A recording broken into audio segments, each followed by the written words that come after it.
Hi, I'm James Schillinglaw. I'm here with Ignacio Maza, who's Executive Vice President of Signature Travel Network, overseeing all of the luxury products that they sell.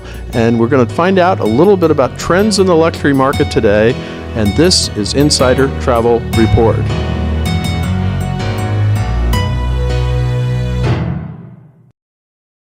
Ignacio, I was lucky enough to hear a few of your sessions here at the Signature Travel Network meeting that we're here in Las Vegas. And as always, you have some extraordinary insights into the luxury market. I want to ask you to name a few of the trends you're seeing in the market today. What's one that really stands out right now? Well, I think for starters, the whole adventure expedition side of our business is just booming, right? I mean, you look at Crystal coming out with Endeavor, Seabourn building 2 expedition ships, Ponant building 5 new vessels, Lindblad has a new ship coming out in 2020. Looks amazing. Which is amazing, will be extraordinary. And I think just in every aspect, whether land and sea, because you have A&K, you have Cox and Kings, Karen Downey, everybody is just seeing this tremendous demand for active adventure travel. I think consumers are much more intrepid than they ever were. I don't think that there is any destination in the world that is too far, right? Whether you can, I mean, who talked about the Kamchatka Peninsula in Russia 10 years ago? Who even knew where it was? Well, you know, I remember years in the 90s, we couldn't get people to go to Southeast Asia on a cruise. So this is a little different, right? Yes, it is. And so the world has opened up. There are many more destinations and many different ways to experience a destination. So whether it's New Guinea or the Seychelles or the islands of the Indian Ocean or Svalbard, every place in the world has opened up, and I think people are really very attracted to this type of travel. So I think being active and being adventuresome and exploring, I think, is very appealing, and I think this is definitely a trend that we're going to see big growth going into 2019 and 2020, no question. So I would say that would be a trend. Now, what about a trend in an area that you're very familiar with hotels and resorts? I mean, what are you seeing there that's different in the luxury market? I think several things are happening. I think one is there is this tremendous a push for authenticity and deliver authentic experiences wherever you might be. So I think hotels are reinventing themselves of what a hotel is. So for example, Six Senses, when you stay at Ziggy Bay in Oman in the Musandan Peninsula, you can stay in the resort, but you can also jump on a Six Senses boat that will take you around some very remote areas of the tip of the Arabian Peninsula and spend the night, one night or two, and sleep under the stars with your own crew. Not too bad. No, not too bad. I want to do that. Amman also has 2 ships in Indonesia where they go to very, very remote, small islands where you can go with your family or friends or with other guests and explore some very remote areas of the Indonesian archipelago. So I would say that's another way that hospitality is being taken to new Well, they all seem to now offer experiences for their guests in addition, and sometimes, hopefully, those are commissionable to agents, and sometimes they're not. But that's the challenge, is that they seem to want to actually give you soup to nuts tour of some of these destinations. Absolutely, right? Yes. And I think concierges and even the property, the sales team are creating more opportunities for you to go deeper in the destination, explore further, learn more, have all these experiences both on property and off property. But yes, there's no question everybody wants to deliver that sense of place. Everybody wants to deliver that feeling that I went to Vienna or I went to Ho Chi Minh City and I really experienced that destination and I lived it and I come back richer and sort of wiser, if you would, for having stayed with a particular hotel or a particular brand. Yeah. Now, another area I want to get into is this, what we used to call tours, now guided vacations, and the affiliated sort of destination specialists. And I know that you've experienced some of those trips this year where they can deliver these incredible experiences. I mean, it's a whole new level of vacation on land, right? Yes. The destination specialists, or some people like to call them DMCs or destination management companies, are these on-the-ground resources that we have in over 100 countries all over the world. And these are, I call them miracle workers, because that's what they are. They find solutions, they open doors, they give us the access, they create unique experiences, itineraries, and things that the consumer didn't even know were even possible in destination. And this is oddly enough, the single fastest growing part of our business. We're up over 35% in our destination specialist sales, and that business is just continuing to boom. One of the things that's keeping us is just sheer capacity.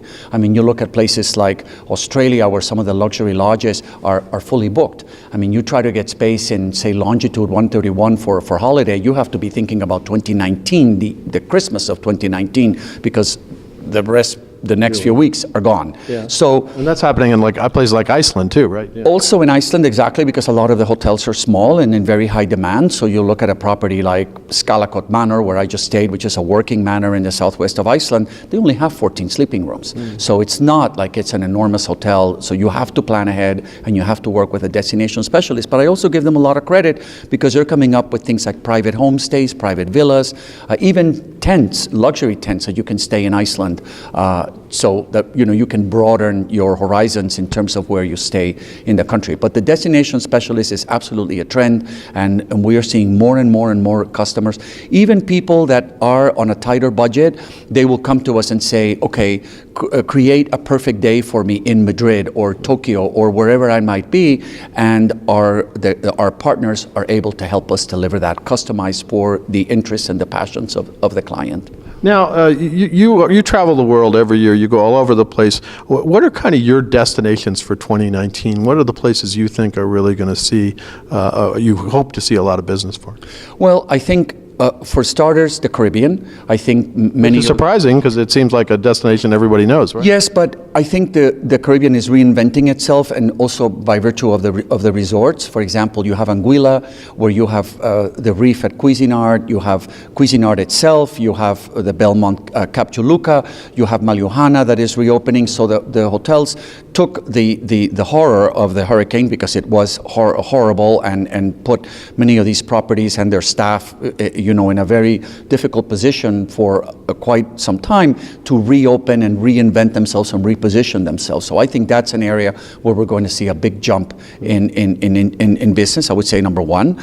Number two, I think Eastern Europe is going to see continued growth in areas like Romania and Bulgaria and Croatia and the Czech, Slovakia. All of these areas, resurgent growth. I think another area where we're seeing a lot of growth is South Pacific continues to grow, both Australia and New Zealand, as well as Fiji, which is really coming up in the world because of the tremendous growth in the number of resorts and properties that have opened on the island. I think Japan continues to be very popular and will continue to be so as Japan prepares for the Tokyo Olympics in 2020. And I also think that destinations in Africa, like East Africa, that are doing very well right now, will see an even bigger boom by virtue of the new nonstop on Kenya Airways. Which I just experienced a few weeks ago. It's amazing. Business class on Kenya Airways, and it is going to open up that destination significantly. Because it makes it possible for you to live on the East Coast and go to Kenya for a week and not be completely wiped out, because you don't have to go to Europe and wait 6 hours for your connecting flight to Nairobi. It just makes that so much easier. So I think it's going to be a combination of destinations very far away, there's some destinations closer to home. I think Canada will continue to experience very strong demand because the country just has so much to offer, and it's so close to home and so easy, and Air Canada has so many gateways and ways to get you to Montreal, to Toronto, to Vancouver, and beyond within the country.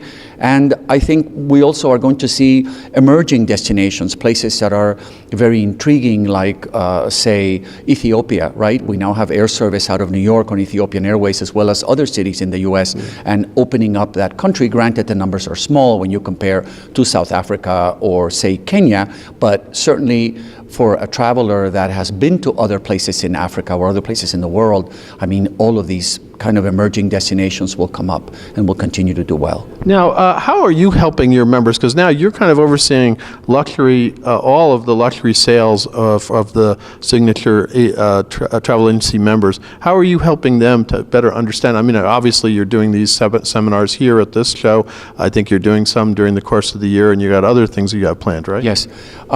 I see myself as a catalyst within Signature and as a helper and a consultant that is working with all the different teams, marketing, training, supplier relations, business development, just so that we can take our luxury business to the next level.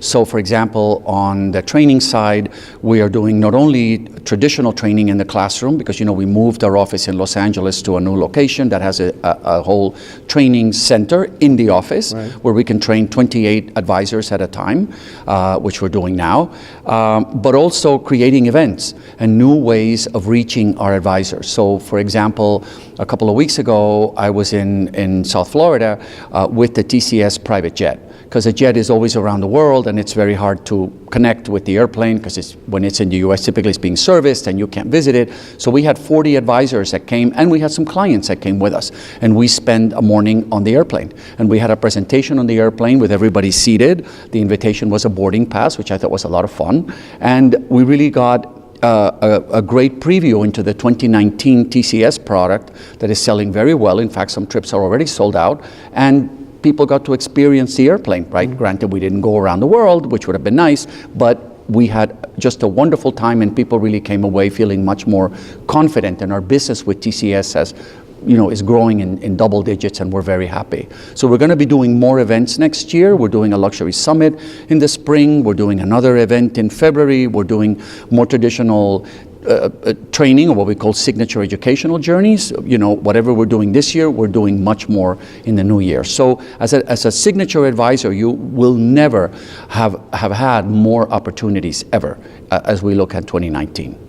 Well, Ignacio, thank you for taking the time to tell us about these trends, destinations, and what Signature is doing to boost luxury sales. It's been great to be here with you at the Signature Travel Sales Meeting.